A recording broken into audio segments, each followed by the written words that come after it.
Mandando lá.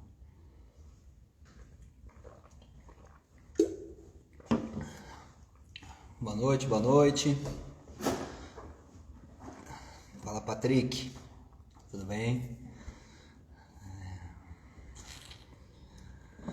Boa noite, galera.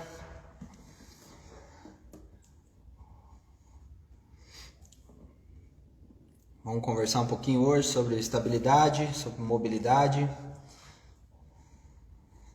Fala, Fran. Conversa hoje mais prática. Como é que tá o som aí? Tranquilo? Fala, Dai.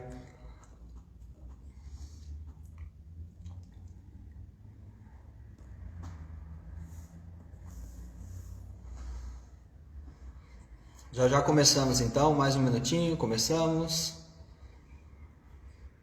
Nossa live hoje sobre estabilidade, mobilidade, extrema importância dentro dos treinamentos. Fala, Iago, chegando aí, tudo bem? Compartilha aí a live com quem vocês acreditam que tem interesse também em conversar sobre mobilidade versus estabilidade, tanto para a área esportiva, né, na prevenção, quanto na área de gerar maior potência, né? Então faz diferença também. Começamos então daqui a um minutinho.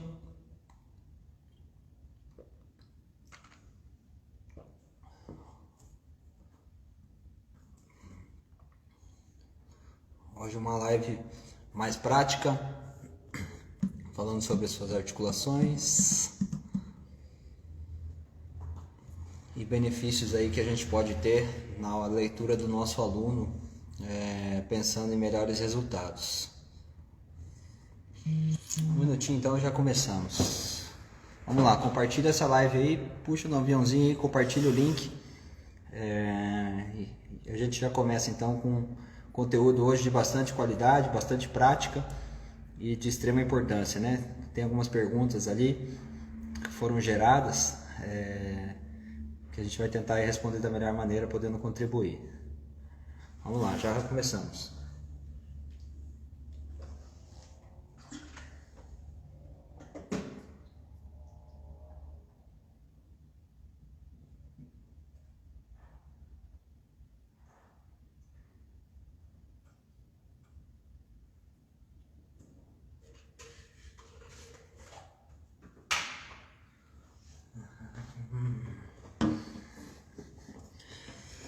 Fala, Gi, Jefferson, Gustavo, boa noite. Fala, Francisney. Boa noite. Sejam bem-vindos. Treinos em dia já?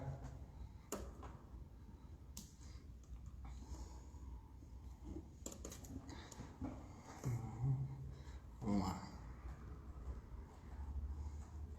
Legal, então vamos lá começar o nosso bate-papo, para a gente não atrasar muito. Então a ideia hoje da live é a gente conversar então sobre mobilidade versus estabilidade. Tema de extrema importância na prescrição dos nossos alunos e na leitura que a gente faz quando nós temos os nossos alunos, né? Então a gente vai esse aluno ele chega para nós dentro da academia, dentro do estúdio, para começar com o treinamento, seja ele para gerar potência ou seja ele para você iniciar um trabalho aí após muitas lesões. Então, normalmente é esse aluno que chega para nós e esse primeiro passo, né, como a gente já conversou nas outras lives, de abordagem é em cima da avaliação, e a avaliação específica de movimentos vai fazer com que a gente identifique melhor as disfunções, e identificando melhor as disfunções a gente vai ter que começar a montar um planejamento de treinamento para esse nosso aluno. Então a gente vai pensar em qual é o seu objetivo específico, né? Seja ele início de fortalecimento, melhora de algumas dores musculares que não são comuns, ou seja ele uma potência maior dentro de algum esporte, ou a corrida de rua, que também está bem comum nos dias de hoje. Então A ideia é nós conversarmos e identificarmos, né, essas disfunções específicas pensando em cada articulação. Então a gente vai começar a live agora falando de cada articulação, falando se ela gera mobilidade ou gera estabilidade, tá? Para ficar bem dinâmico. E a gente vai tentar identificar quais dificuldades aí que essa articulação pode estar gerando, para que depois a gente consiga somar com essas articulações dentro do mesmo movimento voltado para o esporte, tá? Então a gente vai avaliar cada articulação de maneira específica e depois vai tentar fazer essa soma aí para a gente conseguir jogar ela dentro do esporte, tá bem? Então, se a gente pegar lá de baixo para cima, nós vamos começar com a nossa primeira articulação, que é a articulação do arco plantar. Então, o pé do nosso aluno, né? Até teve uma pergunta aí, como gerar uma maior estabilidade num aluno que tem o pé plano, né? Então, aquele aluno que não tem o arco plantar. Então, a primeira articulação lá que entra em contato com o solo é a articulação do arco plantar, né? Então, que é onde está lá no pé. Essa articulação, ela necessariamente precisa me dar uma estabilidade. Essa articulação não pode estar gerando instabilidades. Ela tem que me gerar uma boa estabilidade. É a articulação que entra em contato com o solo. Ou seja, se eu coloquei o pé no chão e eu estou estável, eu consigo já manter um melhor equilíbrio do meu corpo como um todo e consigo no processo de gerando força. Então olha que legal, nós estamos na primeira articulação, que é a articulação do pé, a articulação do arco plantar, e já vai entrar a especificidade da corrida.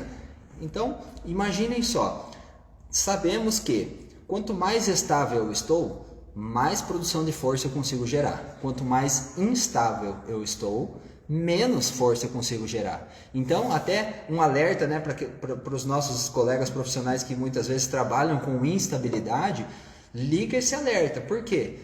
Aluno que treina em instabilidade não produz força, não consegue gerar força, não consegue transferir para a corrida. Tá? Então nós precisamos gerar estabilidade. E para gerar estabilidade, precisa treinar força. Tá? Então, o primeiro arco plantar, no pé, eu tenho que gerar a melhor estabilidade possível. Então, eu vou entrar nos exercícios, andando descalço, exercícios onde eu consigo apoio no primeiro terço do pé somente, e uma boa estabilidade. Não é fazer exercício de panturrilha, não. Eu preciso manter a estabilidade, ou seja, provocar que esse meu aluno consiga associar melhor os movimentos de seu tendão, da sua fáscia plantar, em termos de estabilidade, tá? Então eu preciso criar um arco plantar do meu aluno.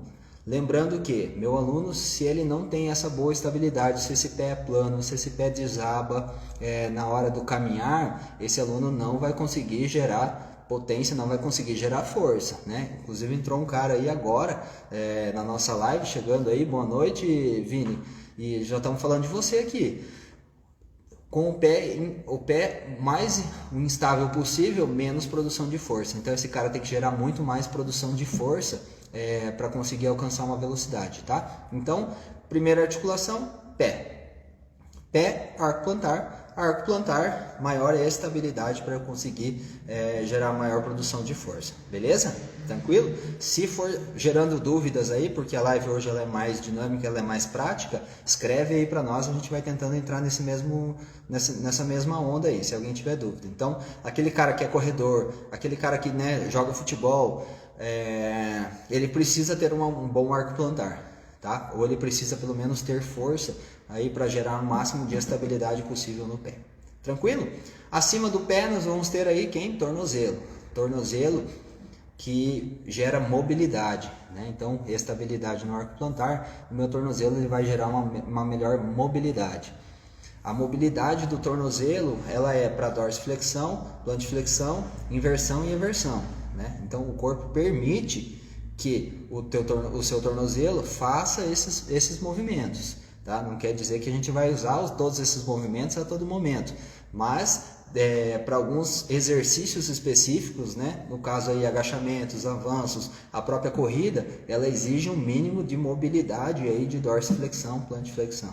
Se nós pegarmos aí a corrida, mais uma vez, O tornozelo que tem baixa mobilidade, tanto para dorsiflexão como plantiflexão, também gera maior compensação em outras articulações, tá? A gente vai conversar daqui a pouquinho então nessa soma. Então, tornozelo, mobilidade, como é que eu faço isso? Eu faço testes, existem testes específicos, né? Quem é fisioterapeuta, né, que tá nos acompanhando aí, sabe muito bem de todos esses testes. Testes de mobilidade de tornozelo, para dorsiflexão e para plantiflexão. Inversão e eversão, a articulação do tornozelo permite, mas não é interessante que eu fique estimulando esse tipo de mobilidade. Por quê? Porque é mais favorável a uma futura entorse. Então, por exemplo, quem treina em cima de bola Bosu, bola suíça, que gera essa instabilidade para inversão e eversão, toma cuidado, fica alerta. Por quê? Porque pode ser que você esteja ensinando o corpo dessa pessoa, ou seja, você está criando um movimento que você possa demonstrar para esse corpo que é normal. Então, muito alerta, porque nas bolas suíças, nas bolas Bosu, você fica com o pé em rotação para fora, ou seja, mecanismo de lesão. Quanto mais eu ensino meu corpo a ficar nessa posição, maior a especificidade de colocar depois esse cara lá na rua e ele gerar essa mesma lesão. Antigamente nós tínhamos poucos estudos e se acreditava muito na questão de quanto mais instabilidade eu treinar, mais recruta a musculatura. Não recruta, eu ensino ainda meu corpo a criar esses mecanismos de lesão, ensino que isso é correto para ele. A todo momento que eu coloco ele em cima de uma bola, eu estou ensinando que o certo é ficar com o pé pronado. Então não é certo, eu estou ensinando ele a ter uma futura lesão. Então presta atenção lá, vamos tentar estudar aí os conceitos novamente, e os conceitos novos vêm me dizendo que a especificidade é o caminho para todos os seus mecanismos futuros. Então, se eu treino instável, orientando que o meu mecanismo para cá é o correto, na hora que eu for correr, eu vou correr mais lateralizado. Se eu treino meu aluno, por exemplo, fazendo movimentos com o pé rodadão para fora, daqui a pouco ele está caminhando assim. Por quê? Eu estou induzindo ele a pensar que o correto seria assim. Tá bem? Então é mais ou menos essa linha de pensamento, sempre pensar nas especificidades, tudo bem? Então vamos lá, começou com muita informação aí. Vamos lá, Débora. Oi, tudo bem, Débora? Como não piorar a lesão de um aluno que chega já depois de muitas lesões? Débora, então o caminho seria identificar as disfunções, porque muitas vezes essa lesão que está acontecendo e ela está sendo recorrente, ela vem fruto de um movimento compensatório, tá? Então, não adianta às vezes tratar o sintoma e não tratar a causa, né? Eu estou falando de tratar aqui, no caso, né? Eu não sou fisioterapeuta, eu não trato ninguém, apenas eu oriento e inicio os processos de fortalecimento. Mas a ideia é fazer o quê? Foi causada uma lesão, tudo bem? A lesão está em processo inflamatório. Vai lá para a fisioterapia vai causar vai tratar essa inflamação. Quando ela volta para dentro da academia, para dentro do estúdio, eu tenho que tentar entender qual foi o mecanismo que aconteceu para gerar essa lesão. Muitas vezes esse movimento foi compensatório. Ou ele é compensatório ou ele é por acidente. Se ele é por acidente, menos mal. Por quê? Você vai lá, tratou, voltou, teu corpo ele já está alinhado. Se é um mecanismo de lesão, a gente tem que entender qual é esse padrão, e essa live cai muito bem nisso, falando sobre a estabilidade e mobilidade, tentar entender se cada articulação está trabalhando em seu processo correto, está em seu trabalho correto. Se cada articulação estiver trabalhando corretamente, a gente vai identificando cada vez mais as disfunções, tá bem, Débora? Então, teria que identificar se essa causa, como essa causa já é recorrente, né, devido às muitas lesões, alguma coisa não está trabalhando certo. E isso é bem legal, essa pergunta, para a gente encerrar agora o papo sobre as lesões, colocando uma questão bem simples. Se o meu aluno machuca toda hora a mesma coisa, tem que trocar alguma coisa. Entende? Temos muitos profissionais que acabam insistindo no erro, ou seja, esse cara trata a inflamação na fisioterapia, volta para academia, esse cara se machuca. Ele vai para a fisioterapia, ele trata, ele volta para academia, ele se machuca. Quer dizer que a academia está machucando ele? Não, às vezes quer dizer que o processo está errado. Tá? Então, se meu aluno está machucando várias vezes, vão ligar um alerta aí que quer dizer que não está dando certo, eu tenho que mudar a estratégia. Tá? Então, nada é 100% correto dentro das estratégias. Às vezes uma estratégia dá certo para um, não dá certo para outro, e a gente tem que estar sempre apto e como é a frase, né, que eu gosto muito, o mundo é dos adaptáveis. Então a gente precisa se adaptar a todo momento, a todos os alunos, tá? Nem todas as respostas são para todos os alunos. A gente precisa aí tentar achar recursos para que isso aconteça da melhor maneira possível. Então, avalie um aluno, avalie os processos compensatórios e avalie se essas articulações estão fazendo o seu trabalho de forma correta. Possivelmente essas articulações aí estão uma fazendo o trabalho da outra. E aí acaba gerando sempre esses mecanismos de lesões, tá? Vamos lá, Vini. Ou a fisioterapia está tratando o sintoma, não a causa. As clínicas de fisioterapia, a gente tem que entender, claro, daí todo um contexto, uma cultura, né? Que muita gente dentro da clínica, né? E o cara lá, tá lá o joelho. Então, o joelho, machucou o joelho. Beleza, o cara vai tratar a inflamação, ele tá correto. E às vezes ele não chega a ter esse tempo de pós-inflamação do joelho, começar a observar e começar já a tratar a causa através dos movimentos, né? Então é aí que o educador físico muitas vezes ele entra contribuindo com o fisioterapeuta nesse meio termo. Eu gosto de dizer nos cursos que eu tenho ministrado aí nos últimos anos que o educador físico ele está aqui, o fisioterapeuta ele está aqui. Então o fisioterapeuta tratou a inflamação, o educador físico está lá potencializando. E a maioria desses alunos, eles estão aonde? Eles estão no meio. Eles estão aqui, eles podem ser ajustáveis pelos dois. O educador físico não vai entrar no processo inflamatório, não vai tratar ninguém. E o fisioterapeuta não vai potencializar, muitas vezes, ninguém numa planilha específica lá para uma maratona. Mas esse meio termo, onde identificar as disfunções, colocar cada articulação trabalhando no seu devido lugar, melhorar os movimentos compensatórios, prevenindo lesões e aderindo à melhor prática do esporte, isso é para todos, tá? Então acho muito importante que a gente pense no resultado final, que é o nosso aluno, né? Então cada vez mais a gente tem que tentar estudar aí para que a gente trate mais causas, né? E consequentemente vai ter menos sintomas, tá bem? Então falamos já do pé e falamos também do nosso tornozelo. Então o tornozelo deve gerar mobilidade, tá? Se esse tornozelo não gerar mobilidade, isso vai acarretando outras circunstâncias para as articulações proximais, tá? Então estabilidade no arco plantar, mobilidade lá no meu tornozelo. Próxima articulação, joelho. Joelho faz movimentos de flexão e extensão, ótimo. Flexão e extensão o joelho permite, deve fazer, mas em sua grande maioria o joelho tem que me dar uma estabilidade de movimento. Por quê? Eu sempre tenho que pensar no meu corpo como um equilíbrio.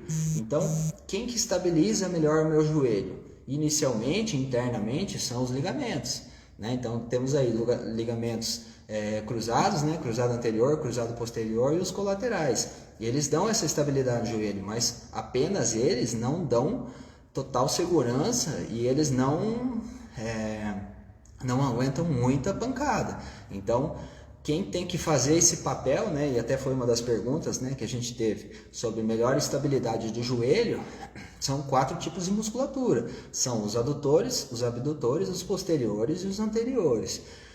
É bem interessante que esses 4 entrem numa sintonia maior, tá? Por quê? Porque se eu tenho um cabo de guerra, meus adutores de um lado, meus abdutores do outro, meus posteriores aqui e meus anteriores aqui. Então, se meu quadríceps é mais forte do que o meu posterior, o que vai acontecer? Ele vai gerar uma tensão maior para cima. Quando ele gera essa tensão maior para cima, muitas vezes quem sofre? Patela, né? Ligamento patelar lá, por exemplo, fica em estiramento total. Então, o que eu tenho que fazer? Eu tenho que relaxar mais o meu quadríceps e tentar tensionar mais minha posterior. É uma briga de cabo de guerra. Isso acontece também nos famosos valgismos, né? Então, o que acontece? Tenho visto muitos dias, inclusive em alguns cursos aí que eu tenho participado, que os adutores, eles funcionam em quase todos os movimentos e nos dão estabilidade. Então, se tem cara forte aí na estabilidade do joelho, se chama adutor. Então, eu tenho que começar a pensar um pouco mais em não estimular tanto mais esse adutor, porque ele já está em constante estímulo em todos os movimentos, na hora que eu vou agachar, na hora que eu vou correr, na hora que eu vou fazer avanço, e começar a dar maior ênfase aos abdutores.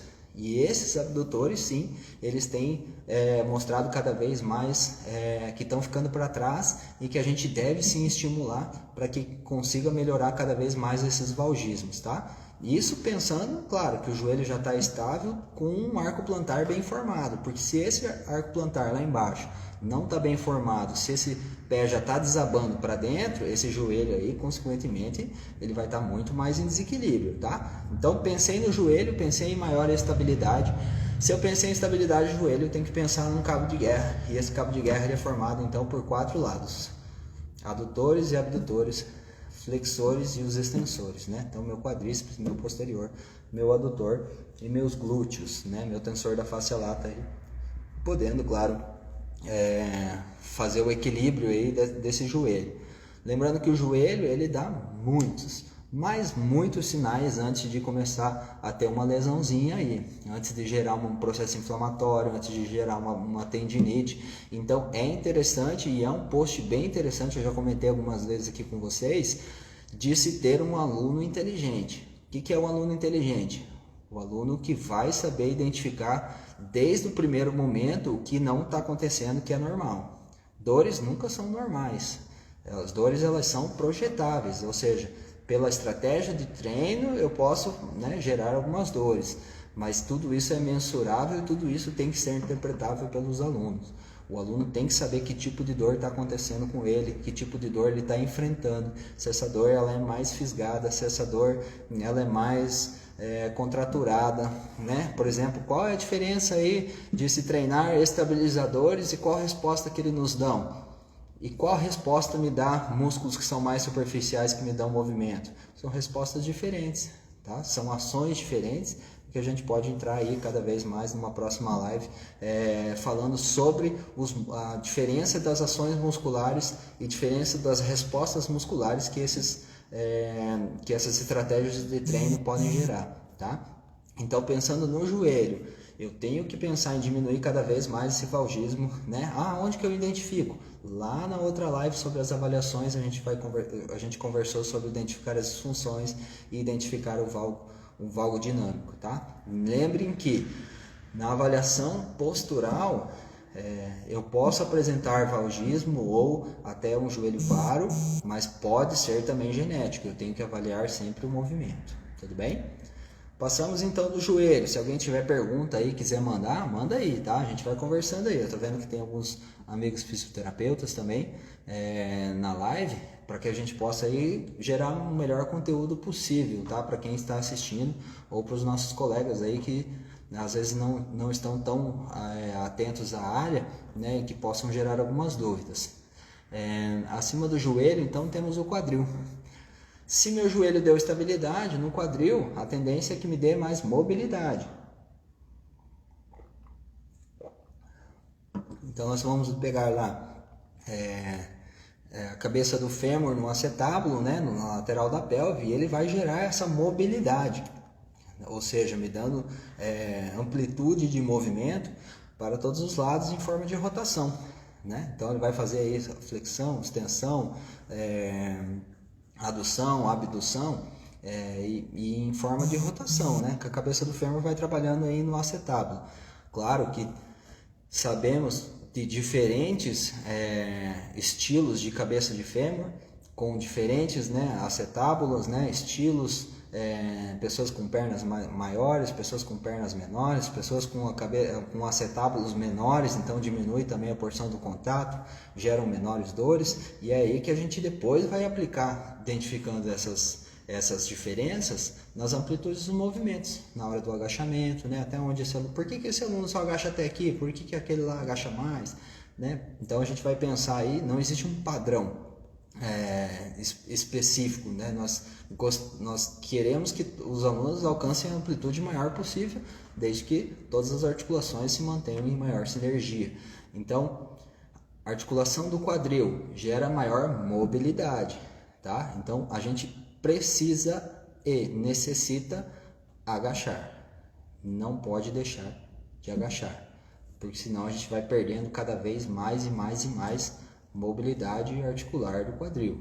Quanto mais a gente perder mobilidade articular do quadril, mais a gente começa também a transferir função para outras articulações, e isso não é interessante. Beleza? Chegamos então na nossa coluna acima do quadril, e a nossa coluna aí a gente vai dividir em 3 partes. Primeira parte, que é a região lombar, e essa região lombar, se a gente conseguir identificar num esqueleto, né, se a gente pegar o esqueleto, a gente vai conseguir identificar que as vértebras as vértebras da coluna lombar, elas são para melhor estabilidade. Quer dizer que ela não faz flexão, extensão, rotação? Faz, só que em menores amplitudes. Por quê? Ela é feita para gerar uma maior estabilidade. Então, se eu pegar aqui uma coluna, eu vou conseguir identificar aí que a lombar, ela tem vértebras muito maiores que a região torácica e muito maiores que a região cervical. Ou seja, então ela vai me gerar maior estabilidade. Suas facetas, elas são maiores e elas geram maior estabilidade. Então elas geram menor amplitude. Dão amplitude de rotação? Dão, mas bem menores do que as torácicas. Por quê? As torácicas sim são feitas para rotação. A lombar é feita para maior estabilidade. Então ela faz flexão, extensão? Faz flexão, extensão. Permite? Permite flexão, extensão. Só que em menores escalas. Tudo bem? Então lombar, pensei em maior estabilidade. Se eu pensei em cadeia torácica, aí sim eu vou pensar em uma melhor mobilidade em rotação. Quem que faz rotação de tronco aqui, ó? Quem que gira meu tronco de um lado para o outro? É a cadeia torácica. Então a região torácica me permite, através das facetas e de amplitudes menores, né, ligamentos que me geram essa estabilidade para me manter em pé, mas que me tracionam para os lados, gerando maior essa inclinação, são sempre na região da cadeia torácica. Né? Então aqui a gente vai ter, né, na última costela, associando no começo das lombares, a gente vai ter aqui o quadrado lombar, e esse quadrado lombar é que vai me gerar a inclinação para um lado e para o outro. Multífidos, né, que estão aqui presentes na minha coluna como um todo, para me manter mais ereto, eles também vão trabalhar aqui para que eu consiga ter melhor mobilidade e rotação, e vão conseguir trabalhar para que eu consiga ajustar melhor esses movimentos. Tá? Então pensei em coluna lombar, pensei em estabilidade, pensei em torácica, pensei um pouco mais de mobilidade. Pensei em cintura escapular, que está mais próximo, eu vou pensar numa maior estabilidade. Então, cintura escapular tem que me dar uma melhor estabilidade para que eu possa manter essa minha coluna girando num bloco maior de cadeia torácica. Então, uma articulação sempre vem proximal e sempre vem dando alternância na função da minha próxima articulação. Então, se a minha articulação torácica ela é de mobilidade, então cintura escapular que está no alto estabiliza, lombar estabiliza. Então essas duas estabilizam para essa se mover. E isso acontece pelo meu corpo todo. Né? Então se eu pensar, por exemplo, no quadril, quadril é mobilidade. Lombar estabiliza, joelho estabiliza. Quadril movimenta. Quando a gente pensa na melhora da cintura escapular, não quer dizer que as escápulas têm que ficar fechadas o tempo todo. Não, as escápulas elas têm que se movimentar, porque a escápula ela é tridimensional. Então ela faz movimentos de adução, faz movimentos de abdução, faz movimentos de elevação, faz movimentos de depressão. Então a escápula ela tem que deslizar durante o meu corpo. Mas quando eu quero gerar maior estabilidade, elas têm que ter maior ação de estabilização.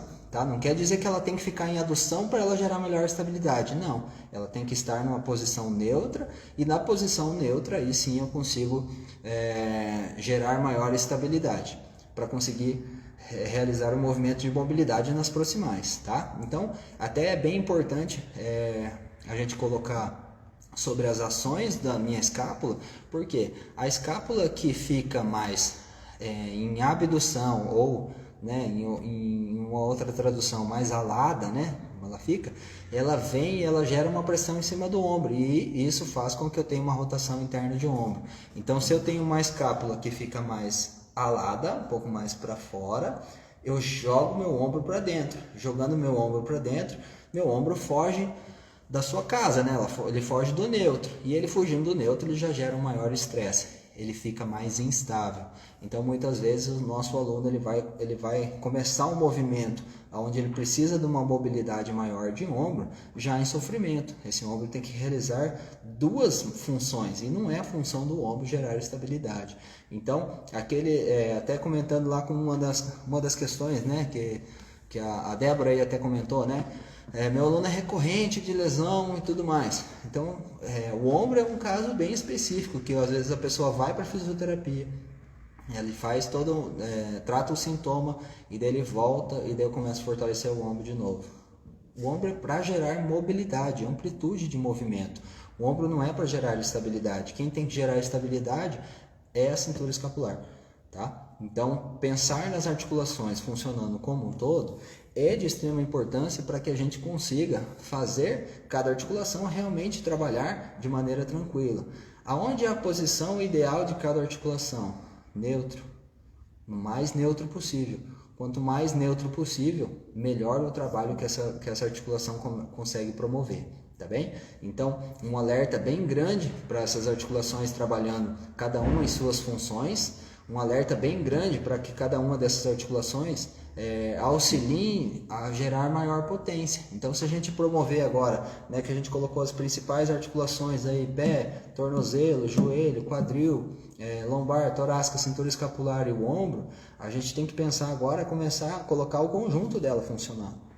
Então, se eu vou fazer, por exemplo, um agachamento, e nesse agachamento eu não tenho mobilidade de tornozelo, eu não jogo meu joelho muito para frente, o que acontece? Eu jogo maior sobrecarga no meu quadril. Se eu jogo maior sobrecarga no meu quadril tem que absorver maior carga. Então, se eu jogo meu joelho mais para frente, jogando o joelho para frente por causa da mobilidade do tornozelo, eu consigo associar melhor o meu quadril. Conseguindo associar melhor o meu quadril, eu consigo uma amplitude maior. Então, as articulações elas devem estar inteiramente conectadas na hora do movimento. Quando eu vou fazer uma corrida, quanto mais eu vou aumentando minha corrida, mais eu exijo então da estabilidade do meu pé, a mobilidade do meu tornozelo em conseguir me projetar para frente, a estabilidade do meu joelho, conseguindo fazer maior ação e conseguindo deixar com que as musculaturas de anterior e posterior façam o trabalho de impulsão e conseguir que eles façam maior trabalho de absorção, para que eu consiga gerar a maior potência possível dentro da minha corrida. Eu preciso ter uma melhor estabilidade de tronco na hora do meu movimento. Ou seja, para todos os movimentos, eu necessito estar em conjunto e necessito estar com as minhas articulações, as minhas engrenagens, funcionando cada uma em sua sintonia, e se ela é de estabilidade, que ela consiga gerar essa maior estabilidade para mim produzir mais força. Se ela é de mobilidade, que ela tenha seus graus de amplitude necessários para qualquer uma dessas atividades que eu desejo. Então, é importante colocar todos esses detalhes em dia para que a gente consiga maior especificidade na hora do esporte. Lembrando que eu sempre puxo para o lado do esporte, tá? Então, eu sempre vou pensar em articulações funcionando num conjunto. Então, a ideia é que a gente trabalhe em movimento. Para quê? Para que depois na corrida de rua eu consiga contribuir melhor. Eu quero dizer que treinar em movimento é muito mais específico para se jogar dentro do esporte que é em movimento, tá? Não quer dizer que outras estratégias de treinamento não sirvam. Outras estratégias de treinamento servem, mas são caminhos diferentes. O que eu posso dizer é que dentro do treinamento em movimento, ele se torna muito mais específico para quando se vai agir em movimento. Então, a gente sempre tem que tentar ensinar o nosso corpo a ser o mais específico possível, tá? Se eu treino em movimento e tenho especificidade em movimento, então esse caminho se torna muito mais fácil. Se eu tenho minhas articulações funcionando numa engrenagem, cada uma fazendo o seu serviço, eu tenho menores movimentos compensatórios, eu vou ter menores tensões específicas.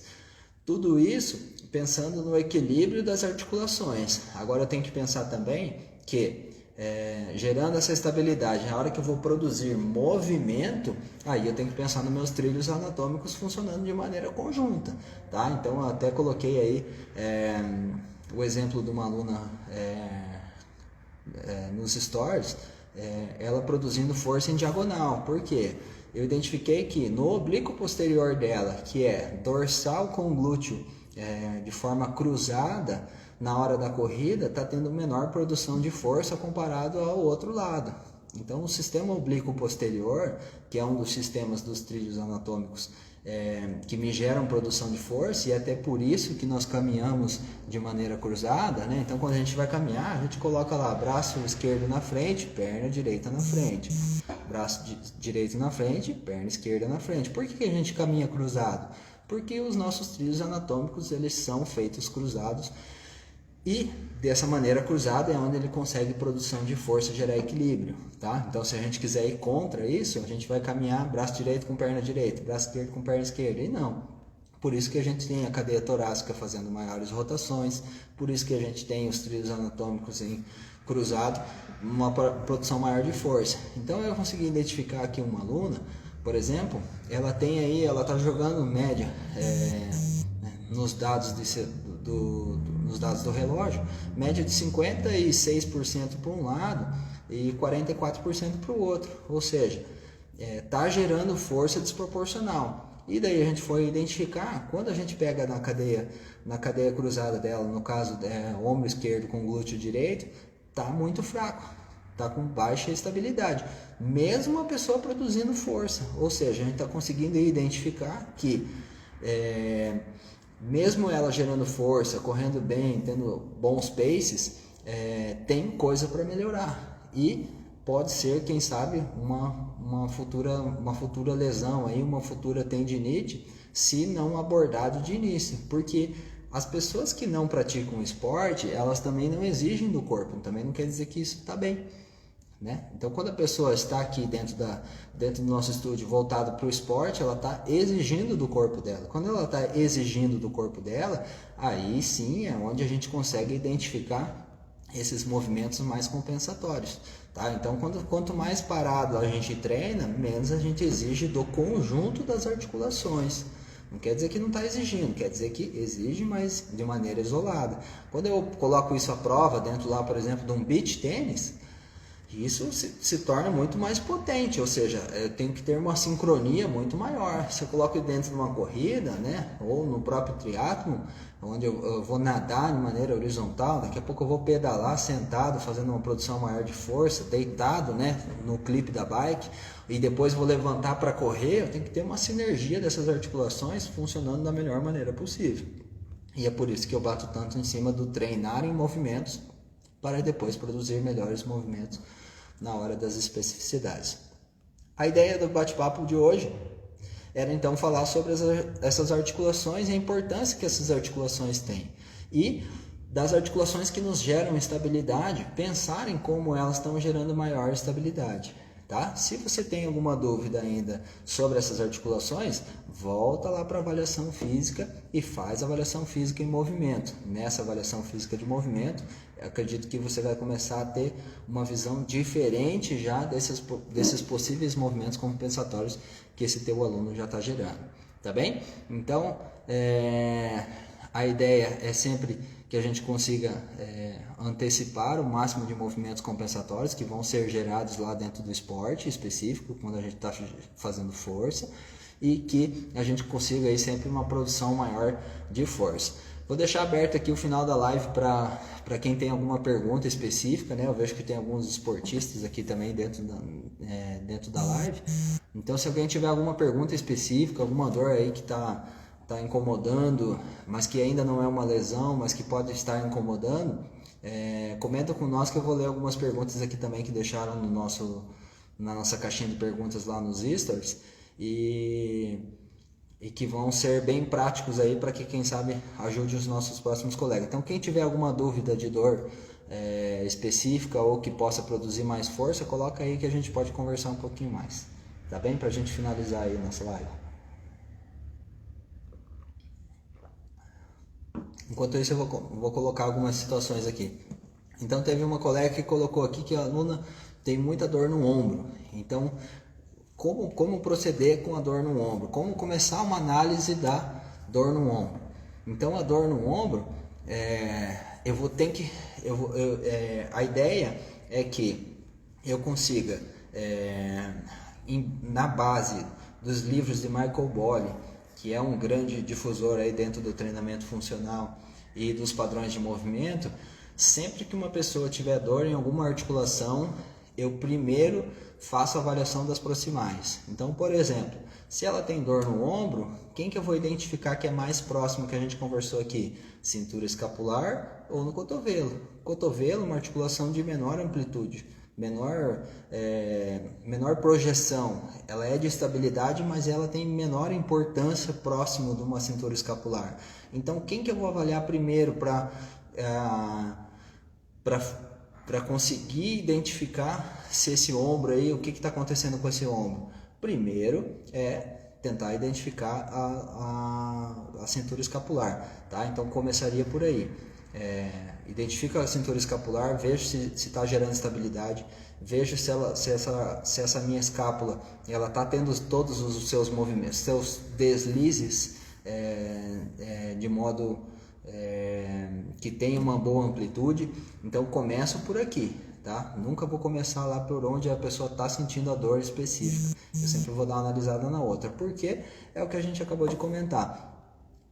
Se uma articulação não está funcionando dentro de sua função específica, é porque pode ser que ela esteja fazendo uma dupla função. Ou seja, se eu não tenho mobilidade na minha cadeia torácica, por exemplo, para rotação, e eu quero girar, eu vou transferir isso para minha lombar, e a lombar não é feita para isso. Então muitas vezes essa dor na lombar ela está sendo por um problema de falta de mobilidade de rotação na cadeia torácica ou falta de mobilidade no quadril, porque são as proximais.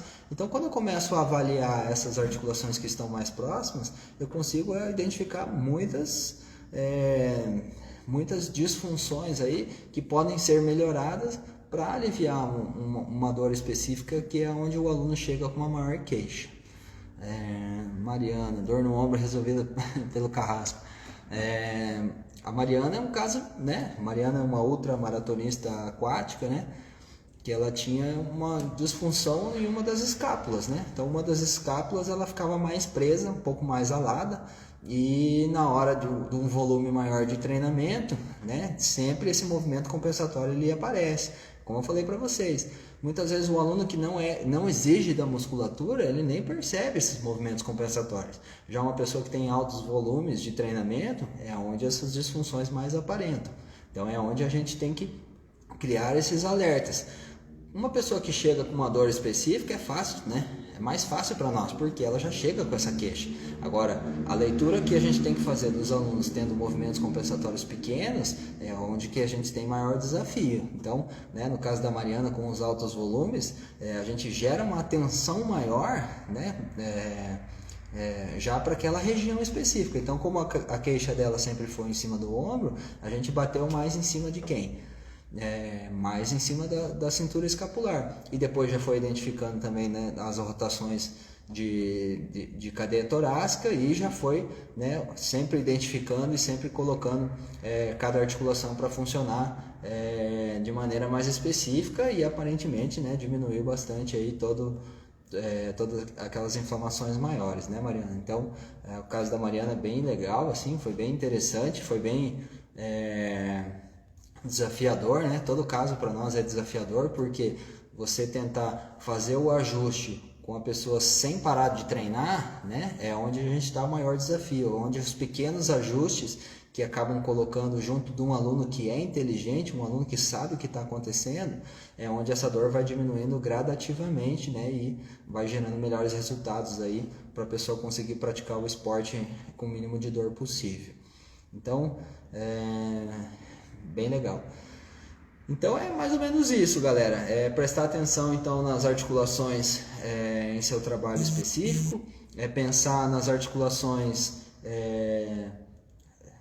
que os alunos chegam com maiores queixas, pensar nas proximais, ver se elas estão fazendo sim sua função, se às vezes não está tendo uma maior sobrecarga, né? Hoje mesmo chegou uma aluna aqui para mim que ela estava com muita dor embaixo da patela, então eu fui identificar, ela estava com pessoas, né, extremamente sobrecarregado, ela estava com esse quadríceps extremamente carregado, né, e quando você começa, né, a fazer uma automassagem, né, por conta, identificar alguns pontos para que ela mesma consiga desativar alguns pontos gatilho, ela mesma relatou então que essa patela ela deixou de gerar essa maior tensão, né, então fica até engraçado, né, minha dor está aqui, não, então vamos olhar lá em cima, vamos resolver lá em cima primeiro, e isso gerar um bom resultado, nossa, isso para o aluno gera uma curiosidade bem grande e faz com que ele passe a perceber cada vez mais o seu corpo, porque lembramos que as pessoas que chegam para treinar com nós, né, que chegam dentro dos estúdios, elas não precisam não participar de toda a elaboração, planejamento ou das estratégias que a gente está abordando com ele, né? Eles chegam aqui, chega aqui para fazer exercício, eu vou passar os exercícios e vou ficar só corrigindo ele, não vou explicar para ele. Não, é o contrário, a gente tem que explicar o máximo possível para que esse aluno se torne o mais inteligente possível, para que ele não seja dependente do profissional ou do educador físico ou do fisioterapeuta, instrutor dentro de algum estúdio. Esse aluno ele não pode ser dependente do professor para a correção de movimentos. Ele tem que ser dependente do professor para as estratégias de treino para gerar melhor resultados. Então, o professor que passa mais tempo corrigindo do que ensinando, passa mais tempo corrigindo do que potencializando as estratégias de treino, ele está um pouco para trás, tá? Então, a gente precisa deixar com que os alunos façam as melhores autocorreções e a gente corrija mais detalhes, porque esse aluno ele não vai ficar junto com nós o tempo inteiro.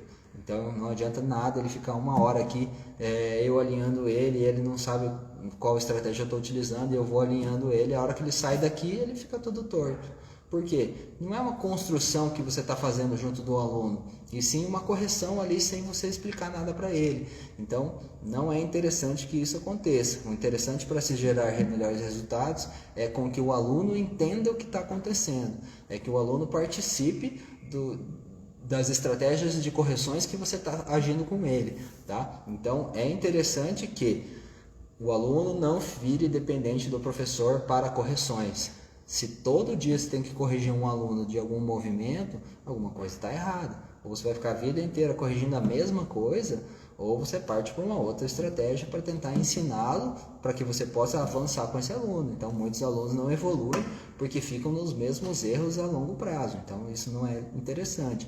Então, ensinar o aluno é de extrema importância. Corrigir menos e ensinar mais é de extrema importância. O aluno não ser dependente do professor para correções e sim para estratégias de treino de potência é o mais interessante possível. Legal, galera? Falei demais. Então, quero agradecer quem acompanhou essa live aí do início ao fim. Mais uma live aí com bastante conteúdo. Se você não acompanhou nenhuma live, todas elas estão salvas lá no feed. Se você acompanhou, gostou, compartilhe também.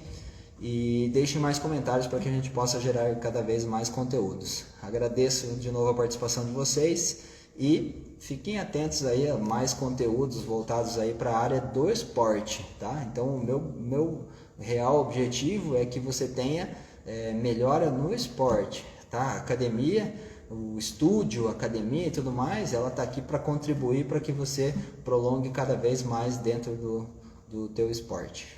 Tá bem? Agradeço então a presença de vocês, a atenção de vocês. Cobo, um beijo para você, Cobo. Obrigado, sempre entra aí nas participações da live.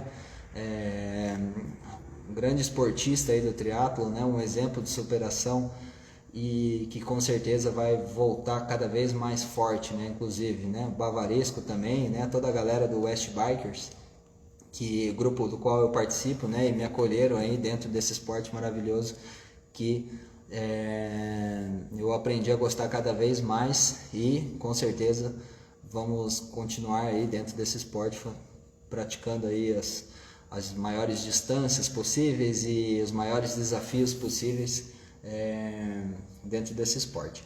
Valeu, galera, obrigado então. Próxima live na terça-feira que vem, sempre com conteúdo de extrema importância, extremo valor, para que você possa aí contribuir dando o melhor resultado para os teus alunos. Valeu? Até mais, uma boa terça, uma boa semana para vocês e até mais.